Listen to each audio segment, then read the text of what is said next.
Hello, everyone. This is Danny. Welcome to my channel. Due to the war in Iran, you might be asking yourself, what is a Marine Expeditionary Unit? You might have seen them on the TV, seen it on news, newspaper, your phone, or whatnot. But this is essentially this graphic on the screen. Essentially, all it is. You have three main ships. You usually have a submarine with it, and you usually have a logistics boat with this. But the size of the Navy we have in the Middle East right now, add as much as you want. But this is the basic idea. It gives you a picture in your head of what we have. Uh, I myself was on the medium, so the size one in the middle.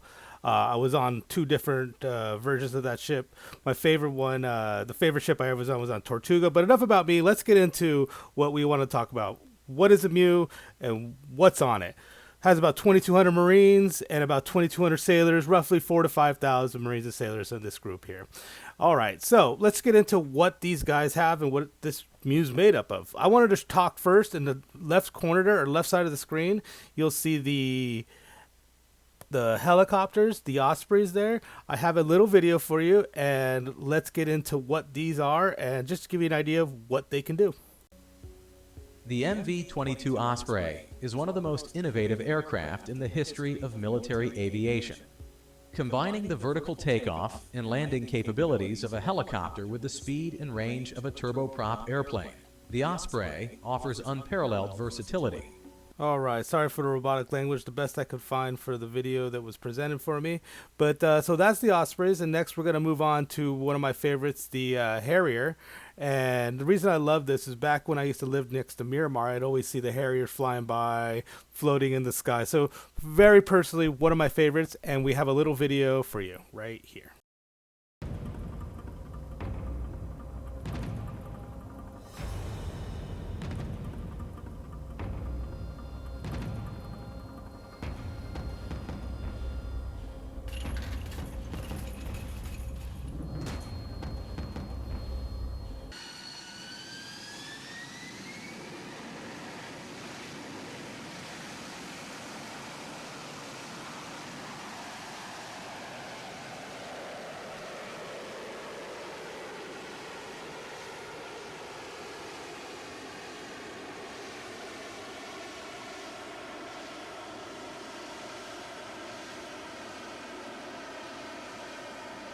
Man, those planes get me pumped every time.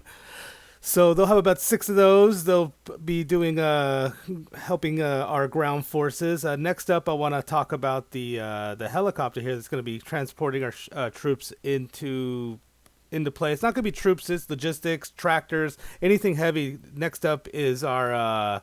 If you look into the list, see the Ospreys right next to it. That's what we're going to be looking at here in a second. And here is a video to give a idea in your head what we're going to be flying on helicopter wise.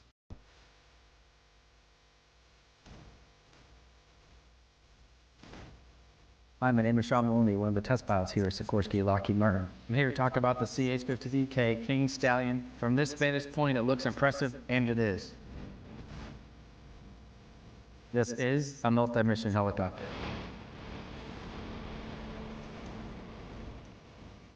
The CH-53K has a composite airframe, along with armored cockpit and cabin, contributing to the enhanced survivability.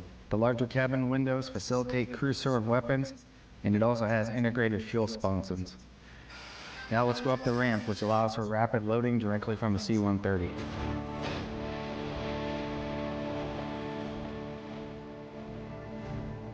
Hi, I'm Jonathan Morrell, retired Marine and current KBR 53K test pilot. Let's take a walk up the ramp into the cabin of the mighty King Stallion. This cabin is why the CH-53K is the king of troop transport. Designed to be versatile with the capability to adapt to ever-changing missions. The cabin can also be configured with up to 24 litters for the casualty evacuation mission. Additionally, provisions are installed to allow for range extension fuel tanks for long-range missions. As a pilot, I'd have to say my favorite thing about the aircraft is the flight control system.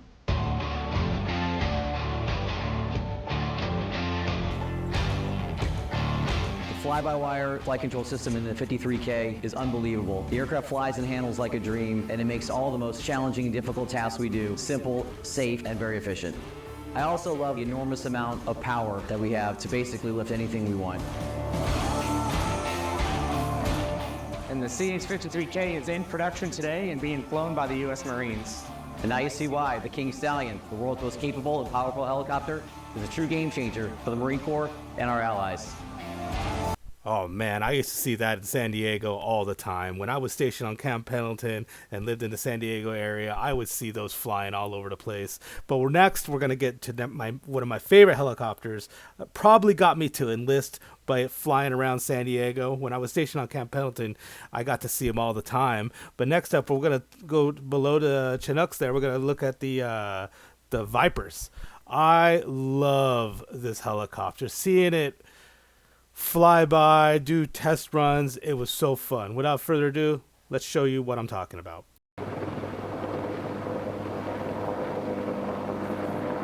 The Bell AH-1Z Viper, most advanced attack helicopter in the world.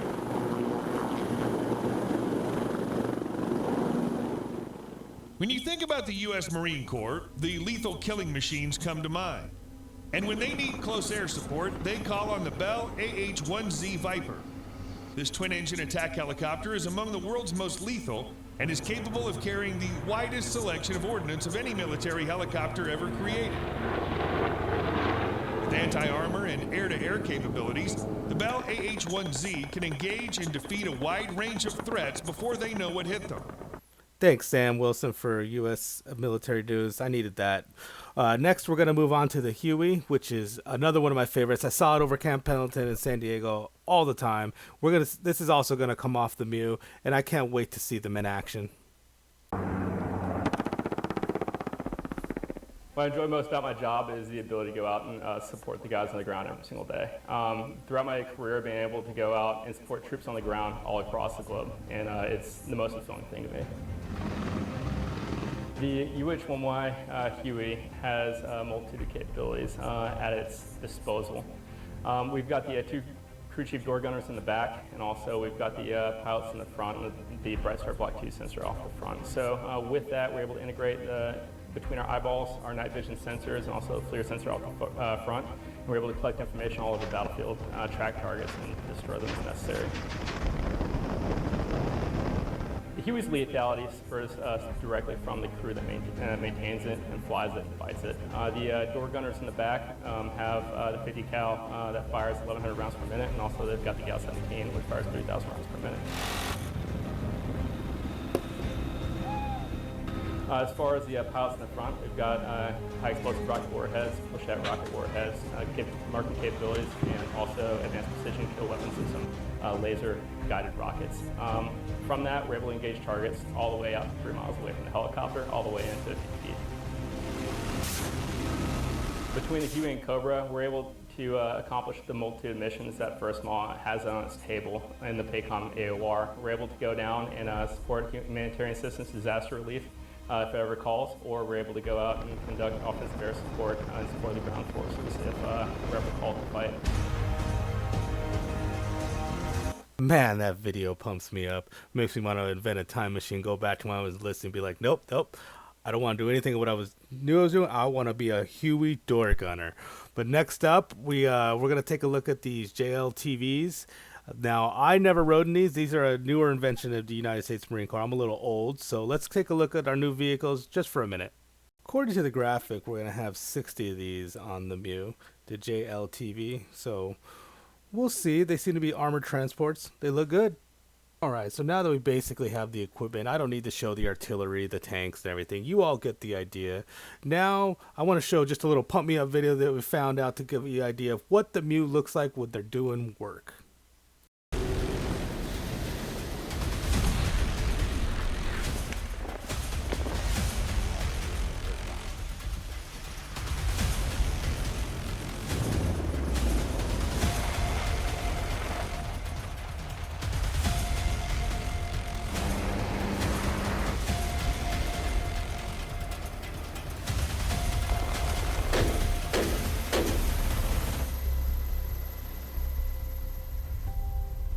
Yeah, that pumped me up. All right.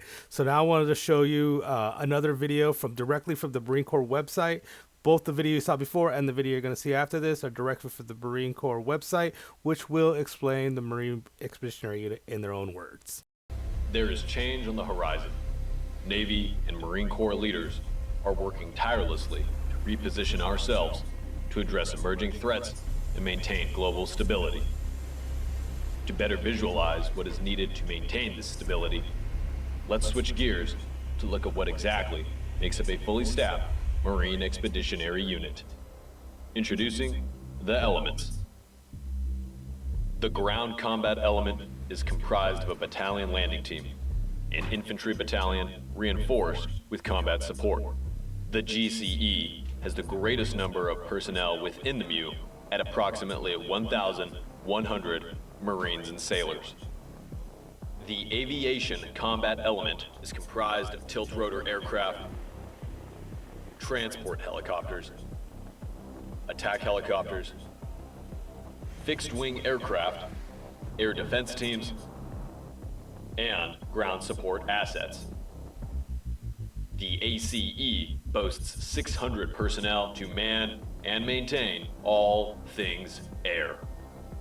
Next, the logistics combat element is comprised of the Combat Logistics Battalion, personnel and equipment designed to support and sustain the MEU for up to 15 days in an austere environment. The LCE also provides service support that includes postal, medical, dental, supply, explosives ordnance disposal, fuels, and more.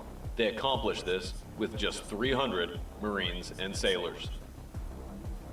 The command element is comprised of the MEU commander and supporting staff. They exercise command and control over the ACE, GCE, and LCE. They have special detachments like signal intelligence, counterintelligence, civil affairs, communication strategy and operations, and recon, to name a few. The CE has around 200 Marines and sailors supporting it.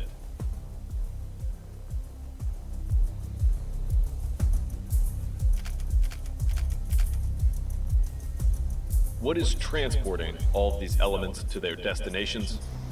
Introducing the ship classes. Up first, we have our amphibious assault ships, the Bougainville, America, and Wasp classes. These ships are the cornerstone to any amphibious ready group and Marine Expeditionary Unit. They are the biggest of the 3 amphibious ships and host a combination of aircraft and landing craft that serve to transport and land elements of the ARG MEU. Next, we have our amphibious transport docks, the San Antonio class and Harrisburg class, warships that embark, transport, and land elements of a landing force for a variety of expeditionary warfare missions and can serve as a secondary aviation platform. And no unit in the Marine Corps would be complete without its mission essential task list. These medals are a specifically curated collection of tasks essential for a unit's core mission accomplishment. These medals serve as the identifiers for what a unit's main priorities are in a contingent environment and help commanders to allocate resources accordingly. None of this would be possible without our naval partners. They don't just supply the ships. The ARG supplies us with essential personnel and equipment that we need to complete our joint mission. Doctors, medical equipment, intelligence personnel, aircraft, air traffic controllers, commanders, and more. If anything, the ARG MEU is one of the greatest testaments to our joint capabilities in the Department of Defense.